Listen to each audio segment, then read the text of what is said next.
Good morning मित्रांनो, स्वागत आहे तुमचं प्री ऑफिशियल चॅनलमध्ये. तर आता सकाळचे 10:30 वाजलेत. मुंबईमध्ये सकाळ म्हणजे 10:30-11 असते. तर आत्ता आम्ही बेलापूर स्टेशनला गाडी लावणार आहे, त्यानंतर जाणार आहोत पुढे. तर कंटिन्यू करा. आता मी फर्स्ट टाइम आलो मेट्रो स्टेशनवरती. खूप वर्ष झाले मी मुंबईमध्ये राहते, पण आतापर्यंत कधीच मेट्रोने गेली नाही. तर आज खारघरला चाललो आहे. जवळच मेट्रो स्टेशन आहे म्हणून म्हटलं मेट्रोने जाऊया.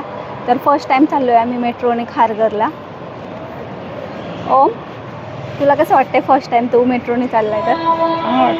हां, खूप वर्ष झाले मी मुंबईमध्ये राहते, पण मेट्रोने प्रवास करायची खूप इच्छा होती आणि आज ती फायनली पूर्ण झाली. कारण की जायचं आहे आम्हाला इथे जवळच, गाडी पण आणली आहे आम्ही, पण मेट्रोने प्रवास करायचा आहे म्हणून गाडी बेलापूर स्टेशनला लावली आणि तिथून बेलापूर ते खारघर आता मेट्रोने प्रवास करणार आहोत. कारण की आम्ही चाललो आहे खारघरमध्ये ओमचे क्लासेसला व्हिजिट देण्यासाठी, कारण की अपॉइंटमेंट घेतली होती 2-3 ठिकाणी. तर खारघरमध्ये बरेचसे असे स्कूल, कॉलेजेस आणि क्लासेस पण आहेत, त्यामुळे आम्ही आलो इथे खारघरला. फर्स्ट टाइम मेट्रोने प्रवास केला ना, त्याच्यामुळे बऱ्याच गोष्टी माहिती नव्हत्या. मला हेही माहिती नव्हतं की आपण एकदा मेट्रोची तिकीट काढल्यानंतर ना एक्झिटला पण 30 तिकीट यूज होते.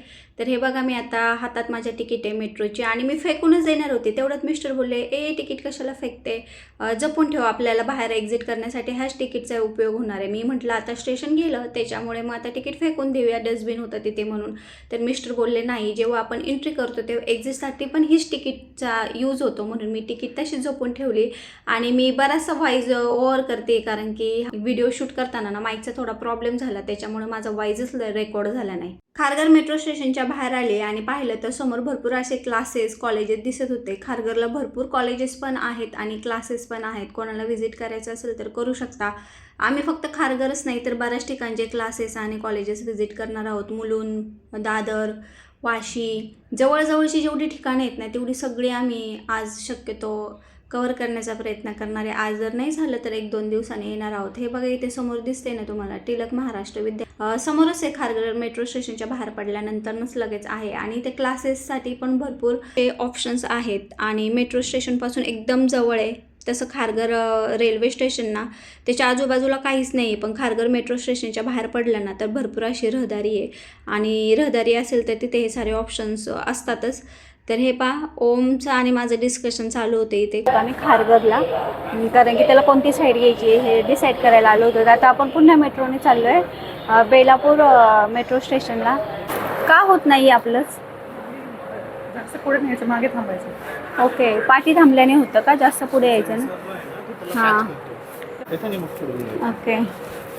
स्कॅन करून आता आपण आलो खारघर मेट्रो स्टेशनला. आता आपण इथून वरती जाणार आहोत. किती तिकीट आहे इथून बेलापूरपर्यंत? बेलापूरपर्यंत किती प्राईस घेतली? 20 रुपीज प्राईस आहे खारघर टू बेलापूर. बापरे, आता एवढं चढायचं म्हटलं का गुडघा दुखतोय. भिंतीवरून उडी मारली तर तेव्हापासून गुडघा दुखायला लागलाय ना, तर चढायचं म्हटलं ना का खूप गुडघा दुखतोय. हे लोक गेले पण वरती, मी चालली पाठीमागून. हे पहा, आता आम्ही आलो खारघर मेट्रो स्टेशनवरती आणि इकडून मेट्रो येते आता. खारघर मेट्रो स्टेशनवरती आमच्याबरोबर आज एक किस्सा घडला. आम्ही खारघर मेट्रो स्टेशनवरती तिकीट काढली आणि ज्यावेळेस स्टेशनच्या आतमध्ये एंट्री करतो त्यावेळेस आपल्याला ती तिकीट तिथे स्कॅन करावं लागते. तर मी आणि ओम तिथे तिकीट स्कॅन केली आणि आम्ही आतमध्ये एंट्री झालो. पण माझे मिस्टर पाठीमागून येत होते आणि त्यांची तिकीट स्कॅन होत नव्हती. तर माझ्या मिस्टरांच्या मागे अजून 2 लोक उभी होती, पण त्यातल्या पाठीमागच्या माणसाने सहज तिकीट वरती केली तर त्यांची तिकीट स्कॅन झाली आणि माझे मिस्टर आतमध्ये एंटर झाले. तर आम्ही पुढं आलं तर पाहिलं तर भरपूर मोठी मागे लाईन लागली होती. तर मिस्टरांना वाटलं काहीतरी प्रॉब्लेम झाला म्हणून ते चेक करायला गेले. नंतर त्यांच्या लक्षात आलं की त्यांच्या दुसऱ्या माणसाच्या तिकीट स्कॅन झाली आणि माझे मिस्टर आतमध्ये एंटर झाले, म्हणून मग त्यांनी पुन्हा त्यांची तिकीट दिली आणि त्यांची तिकीट स्कॅन केली आणि मग तो माणूस आतमध्ये आला. तर असंही होऊ शकतो बऱ्याच लोकांबरोबर. तर चला असो, त्याच्यानंतर ना आम्ही आलो बेलापूरमध्ये. बेलापूरमधून गाडी घेतली आणि खूप भूक लागली होती. मग त्यानंतर आलो आम्ही इथं हॉटेलमध्ये. ओमचा फेस बघा किती टेन्शनमध्ये दिसतोय. त्याला कळत नाही कोणती साईड घ्यावा, तर कन्फ्यूज येऊन खूप. आता घरी जाऊन विचार करेल आणि मग डिसाईड करेल. ओम, काय होत आहे? आता ओमचे तीत बघा किती छान झाले. आधी क्लिप लावले होते ना तेव्हा खूप असे मोठे क्लिप लावण्याच्या आधी खूप मोठे वाटत होते, आत्ता पण मोठेच आहेत. माझा आलं मसाला डोसा आणि इकडे आलं साबुदाणा वडा आणि दही, कारण की यांचा उपवास आहे म्हणून. बघा टेस्ट कशी, खा ना.